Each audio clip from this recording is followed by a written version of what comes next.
What's going on, my PT peeps, my Walking Dead family, and my fighters? I'm One Eye Bri, also known as PT, and I'm back to talk about The Walking Dead. Spoiler warning, mature content warning for The Walking Dead show, comics, all that stuff. Major spoiler warning for The Walking Dead Season 10, Episode 12. We have the Q&A from the Spoiling Dead fans, and oh man, is it great. And I can't wait to share it with you. It's going to be awesome if these potential spoilers are correct, which they usually are. Now first guys, I know it's very important to hit that subscribe button. We have a goal of 100,000 subscribers. So please hit that subscribe button if you haven't already. Please hit that subscribe button. Ring the bell to be notified when we post videos every day, and hit the join button to become a valued member of our PT channel, Walking Dead family. And here we go. And again, shout out, props, everything to the Spoiling Dead fans. This is their Q&A. Is Hilltop completely destroyed? I think so. We see fires, explosions, all sorts of debris, but there's not much of an aftermath to this. Other things take priority. Does our group scatter or do they stay together? What groups are there? They do scatter. These are the groups I can remember. Luke, Aaron, Daryl, Rosita, Jerry, Nabila, Alden, Kelly, Adam, and Gamma. Eugene, Carol, Magna, Yumiko, Earl, and the children. So you can see how it's divided up there. I just named them. Does anyone die? Is anyone severely injured? Yes and yes. We see Ezekiel has most of the kids, but not Judith. Is RJ with him? Where does Ezekiel take them? Judith stayed back to fight walkers. Ezekiel apparently disappears in the mayhem after a while, so it's Earl who takes the children to a cabin. We see Eugene running back towards the fire during the battle. What is he going for? To try and salvage the radio. Do we see any other communities? No. So the fire is definitely going to be there. We see that from the opening minutes, and hopefully you checked out the video of the opening minutes. And there's a clip going around that we knew Luke is basically injured or passed out, and he's with Aaron. So they're together. Earl is with Judith. We know from the promo photos that Earl has the kids. We'll find out later what happens with Earl, and it's not good. But in the opening minutes, we saw Eugene running back to the Barrington house to get his radio because he probably wants to talk with Stephanie. But I doubt he's going to get it, right? The Barrington house is on fire, so I guess the radio's all tore up, but he has a date to meet Stephanie in 1 week. What is going on in the scene where Aaron encounters Negan? We see Aaron dragging an unconscious Luke on a makeshift stretcher, and he comes across Negan, who is looking for Lydia.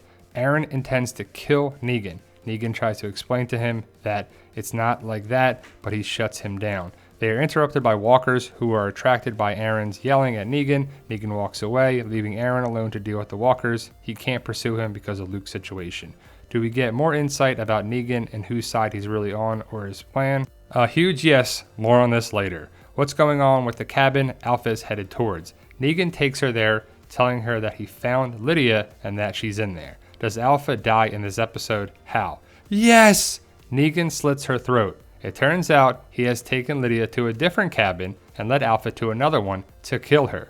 While they are walking towards the cabin where Lydia supposedly is, Negan tells Alpha about how his wife died of pancreatic cancer. He tells her that he wasn't able to feel anything at all after her death. He says that that was his strength, but Alpha's pretending that they don't have any emotions and that they are animals is bullshit. He's clearly upset about her obsession with killing her own child. It seems he actually tries to talk her out of it up until the very last moment, before going inside the cabin where Lydia supposedly is. They kiss, she thanks him, she opens the door to find the cabin empty. She turns around to face him and he slits her throat. He holds her, kisses her, and continues to hold her until she falls on the ground.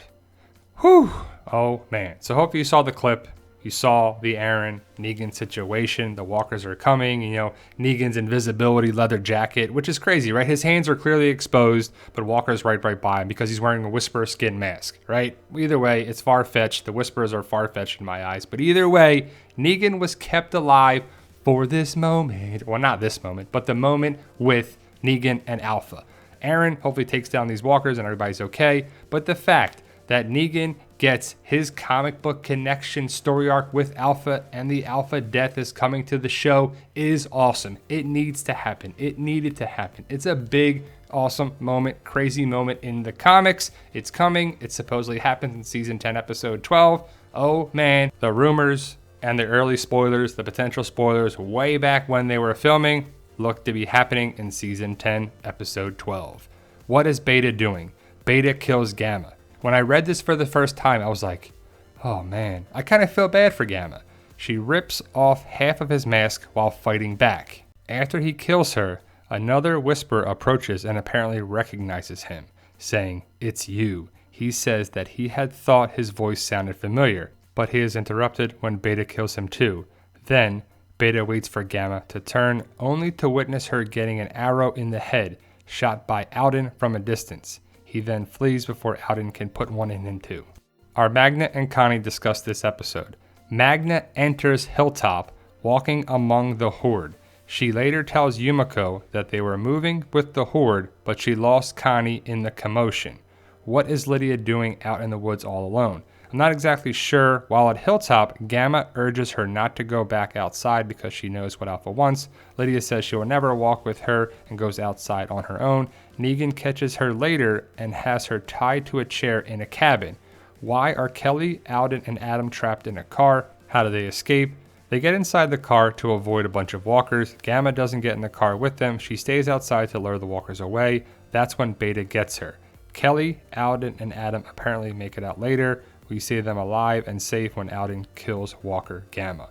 Where is Earl hiding with the children? In a different cabin, I think because the one they agreed upon beforehand had walkers in it.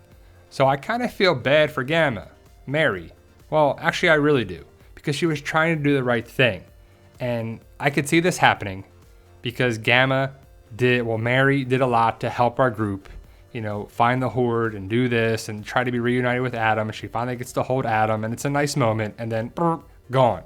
But the fact that Alden comes and tries to save the day at least, I know this is from season 9, but it's a badass moment when he throws the spear, firing an arrow to take out Walker Gamma is pretty cool. The fact that Magna comes around shows me that Connie didn't probably film in this episode because she was filming the Eternals or around that time, or she had meetings for that or something. Magna comes back around, but they're both out of the cave. So the theory is kind of true that I had, that they would wear Walker skin masks to get out, and maybe they did. Lydia getting away is something that is interesting because I wonder what the future holds for Lydia on the show, and I guess the Walkers just leave them alone because I thought somebody would come save Alden, Kelly, and Adam. I thought it would be a callback to season 5 when Morgan saves the day, but either way, I'm glad everybody is safe. Well, except Gamma, who gets killed by Beta. I'm kind of sad about that. But the kids are safe in a different cabin, and I highly doubt that Judith would be taken out here, but you never know what they were going to do, with some of these contracts and what Gimple does from time to time. But either way, Judith is safe, and that's awesome. Does Judith talk about having to kill a human? Does she have another heart-to-heart conversation with Daryl? No, but she's visibly shaken. She kills a Whisper, mistaking him for a Walker. No to the second part. There's a more pressing matter regarding her scene with Daryl. More on this in the final cue. Does anyone have any flashbacks, dreams, or hallucinations? There's no time for any of that. Actually, does Carol find Lydia's staff in this episode? How does Lydia lose it? Is Carol alone? Yes, Negan takes it from her when he grabs her. Carol's not alone. This happens while she is with Yumiko, Magna, and Eugene, but they are not around at that specific moment. How does the episode end? Negan has Alpha's head in a sack. He's been walking with it in his hand. Then he opens the sack and we see Alpha's head rolling on the floor, stopping at someone's feet. Lo and behold, it's Carol. She says, "Took you long enough." The end. Oh man, that sounds awesome. But I talked about it in the opening minutes. I thought it was interesting that this happened, that Judith thought she was killing walkers. Turns out that she killed a person, a Whisper. That has to stick with you. Judith is like 10, 11 years old. It's probably easy to kill walkers because they don't see them as real people. But the fact that you killed a person is going to stick with you. It's a tough thing for anyone. Now, we finally have an answer to who let Negan out of the cell, right? Carol. Because this was the plan the entire time. Carol lets Negan out. Negan has to go take Alpha out. Bing, bada, boom. There we go. We're the realest people in the room. Anything else interesting? Many things. With Kelly's encouragement, Alden lets Gamma hold and comfort Adam. He asks her what her sister's name was. It was Frances. Gamma expresses regret over her actions. Yumiko punches Carol in the mouth because she thinks Carol is being dismissive towards Magna and the shit she's put her through. Magna apparently breaks up with Yumiko. She says she was pissed at first, but now she understands that Yumiko was right to kick her out. They joke about having peaceful nights at last, not having someone stealing their pillows, and no more snoring. They hold hands. It's completely amicable. Eugene and Carol have a really nice scene. He comes to check up on her after seeing the punch. She asks him if he knows how it feels to want something so bad to have everyone pissed at you and possibly to have had people killed over it, but still have nothing to show for it. He says he actually does now. He vaguely tells her about his upcoming meeting, with him obviously no longer being able to attend due to his obligations at Hilltop, but she urges him to just go to her. He tells her that he sincerely hopes she gets what she wants. Earl takes the kids to a safe place and comforts them. He then goes into the other room and drives a big metal rod into a wooden table, intending to kill himself because he's been bitten. Judith comes in and tells him that she can stay with him so he won't be alone when it happens. He tells her that he won't be alone. He has Tammy and his son. He tells her that she's so strong and so brave, and he asks her to go back to the other room to keep the other kids safe from him. Judith squeezes his hand and leaves. Later on, she comes back inside, finds him turned, and she kills him. Daryl comes and finds her sitting on the floor, takes her sword off her hands, sits down next to her, and holds her.